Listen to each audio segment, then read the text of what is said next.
नमस्कार दर्शकों, आप देख रहे हैं स्टेट ऑब्जर्वर और मैं हूं आशिया। जहां बात की जाए कोरोना वायरस की, दिन ब दिन केसेस बढ़ते ही जा रहे हैं। General administration department civil secretariat Jammu की तरफ से कुछ दिन पहले एक नोटिफिकेशन आई थी, जिसमें एजुकेशनल इंस्टीट्यूशंस को ओपन करने की डेट 8 जून बताई गई है।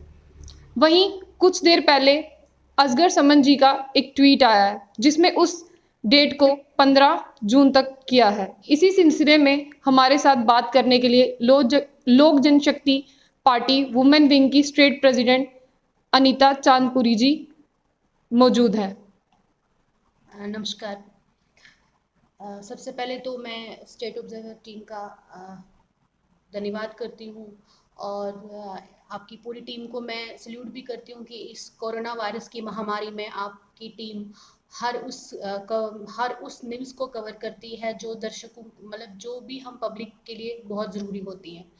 और दूसरी बात अभी आपने बोली कि कुछ दिन पहले एक सरकारी की तरफ से सरकारी नोटिफिकेशन आई थी कि 15 जून के बाद स्कूल्स कॉलेजेस रीओपन हो जाएंगे, लेकिन थोड़ी देर पहले ही अभी हमारे पास ये न्यूज़ आती है कि इसको डिफर किया जाता है। फिर भी हम सरकार से यही अपील करते हैं कि जब तक ये कोरोना महामारी कुछ हद तक काबू में ना आए, मैं तो कह रही हूँ कुछ हद तक क्या पूरी तरह काबू में ना आए, छोटे बच्चों की लाइफ के साथ हमें खिलवाड़ करने का कोई हक नहीं है।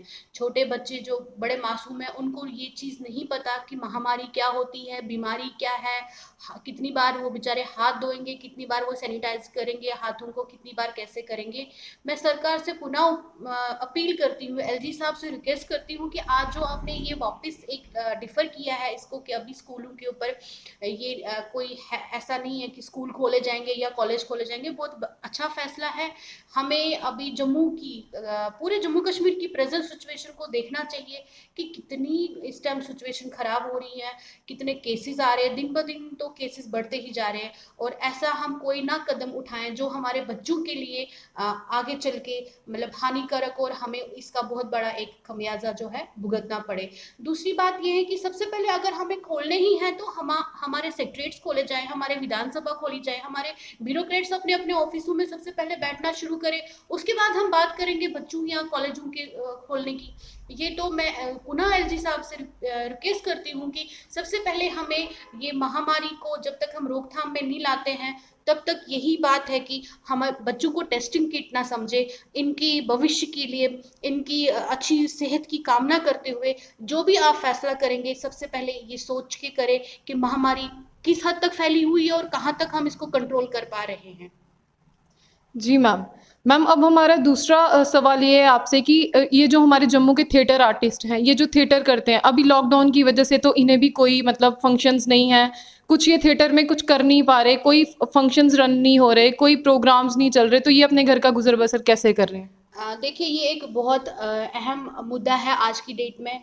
कहीं ना कहीं सरकार का एक फैसला आता है कि 1 साल तक कोई पब्लिक गैदरिंग नहीं होगी, 1 साल तक कोई कल्चर एक्टिविटीज़ नहीं होगी, 1 साल तक कोई सामाजिक कार्यक्रम नहीं होगा। अगर आपने देखा जाए तो शादी में 50 लोग किए हैं या किसी की डेथ होती तो मतलब 20 लोग किए हैं, हम भी इस चीज़ को फॉलो करते हैं। लेकिन जो जम्मू कश्मीर का थिएटर है वो बहुत बुरी तरह से इस टाइम मतलब खस्ता हालत में चल रहा है, क्योंकि थिएटर आर्टिस्ट जो है कहीं ना कहीं थिएटर से अपने जो घर का गुजर बसर करते थे अपनी फैमिली को फीड करते थे।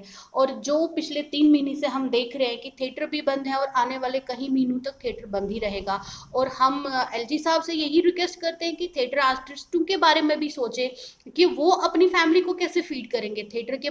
उन थिएटर के सिवा तो उनके पास कोई और चारा नहीं है, क्योंकि वो बरसों से थिएटर करके अपनी फैमिली को चला रहे हैं, अपने बच्चों को एजुकेशन दे रहे हैं। और आज वही थिएटर आर्टिस्ट है जो मजबूर है, वो क्या करेंगे, कैसे अपनी फैमिली का गुजर बसर करेंगे। और हम यही गवर्नमेंट से अपील करते हैं कि इनके बारे में भी सोचा जाए, इनको भी कोई पैकेज दिया जाए ताकि ये भी जो ये महामारी का जो दौर चल रहा है ये भी अपनी फैमिली को खाना खिला पाए।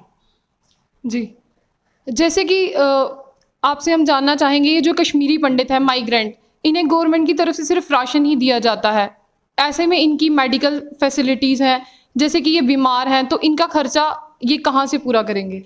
देखिए, मैं आपके चैनल के माध्यम से सरकार को ये बताना चाहूँगी, ये बहुत बड़ा एक मुद्दा है कि कश्मीरी पंडित माइग्रेंट जो है, हर एक कश्मीरी पंडित गवर्नमेंट एम्प्लॉय नहीं है। कुछ कश्मीरी पंडित खाली राशन के ऊपर अपना गुजर बसर करते हैं, और कुछ अपने उसमें से भी कुछ परसेंटेज जो है कहीं अपनी किसी शॉप पे जॉब करते हैं, किसी कंपनी में जॉब करते हैं, या कहीं पे करते हैं, और पिछले 3 महीने से बैठे हुए हैं सारे। सरकार ने तो बोल दिया कि हर एक कंपनी प्राइवेट एम्प्लॉयज को सैलरी देगी, लेकिन वो खाली बोलने में है। आपको भी पता है प्रैक्टिकल और ग्राउंड जीरो पे तो ऐसा कुछ नहीं है, ठीक है। लेकिन अगर वो देखा जाए, इस टाइम वो खाली एक रिलीफ के ऊपर डिपेंड है। रिलीफ भी कितनी है, 4 बंदों की आप 9,000। क्या हम सरकार से ही पूछते 9,000 रुपए में? क्या हम सरकारी मतलब एक ब्यूरोक्रेट से पूछते हैं, या एक एमएलए से पूछते हैं, या एक अच्छे ओहदेदार से पूछते हैं, क्या 9,000 में वो अपनी फैमिली का गुजर बसर कर सकता है? मेडिकल प्रॉब्लम्स है। और आपकी जानकारी के लिए मैं बता दूं, अगर हम यहाँ पे देखा जाए, आज हर एक कश्मीरी फैमिली में इतनी बीमारियां आई है क्योंकि डिस्टर्ब हो गए, एनवायरमेंटल चेंज हो गया, कश्मीर से उठ के यहाँ आ गए, यहाँ के मौसम के हिसाब से बहुत सारी मतलब चेंजिंग आ गई। कश्मीर का एटमॉस्फेयर कुछ और था, यहाँ का बहुत सारी प्रॉब्लम्स है, बहुत सारी बीमारियां हैं। 6 से 7 हज़ार रुपये तो उनकी दवाइयों में निकल जाते, पीछे क्या बचता है उनके पास? 2,000 रुपये या 2,500 रुपये एक सर्वाइव एक फैमिली के लिए कितना मुश्किल है। हमने देखा है ग्राउंड पे जाके, हम कि हर बहुत मतलब घर में गए हैं जहाँ पे कुछ लोग तो इतने मरीज हैं कि उनका तो दरवाज़ा भी नहीं कोई खोल रहा आज की डेट में। कुछ लोगों के तो इतने बुरे हालात है कि उनके पास कुछ, मैं तो कहूँगी कि उनके पास अब मतलब एक गुजर बसर के लिए भी कुछ नहीं है, खाने के लिए नहीं है। ऐसे भी हमारे कश्मीरी फैमिलीज है। मैं सरकार से यही बोलती हूँ कि इनके बारे में भी सोचा जाए ना, कि अगर वो किसी प्राइवेट जगह में जॉब करते थे, या तो कहीं दुकान पे जॉब करते थे, अभी तो सैलरी बंद है, आप जी उनको 9,000 रुपये या 7,000 रुपये महीने का देते हैं, या 10 किलो या 20 किलो चावल देते हैं, या 12 किलो आटा दे देते हैं, उसमें से भी सरकार ने चीनी बंद कर दी है। तो ये तो बहुत मतलब दुख की बात है कि एक पूरी एक ऐसी कम्युनिटी जिसने हमेशा हिंदुस्तान के लिए अपना सब कुछ निछावर किया, और आज वो सफ़र में है, और उनकी आवाज़ उठाने वाला आज कोई नहीं है, और उनकी ओर से आज कोई नहीं बोल रहा है। जी, जैसे कि हमने अभी बात की अनीता चांदपुरी से, उनका यही कहना है कि जब एजुकेशनल इंस्टीट्यूशंस ओपन होंगे तब बच्चे कैसे सरवाइव करेंगे, इसके ऊपर एलटी गवर्नर को एक और बार सोचना चाहिए। और इनका दूसरा मुद्दा ये है कि हमारे जो थिएटर आर्टिस्ट हैं, जब 1 साल तक कोई फंक्शनल ही नहीं होंगे तो वो अपने घर का गुजर बसर कैसे करेंगे। ऐसी अपडेट्स के लिए स्टेट ऑब्जर्वर के साथ जुड़े रहें।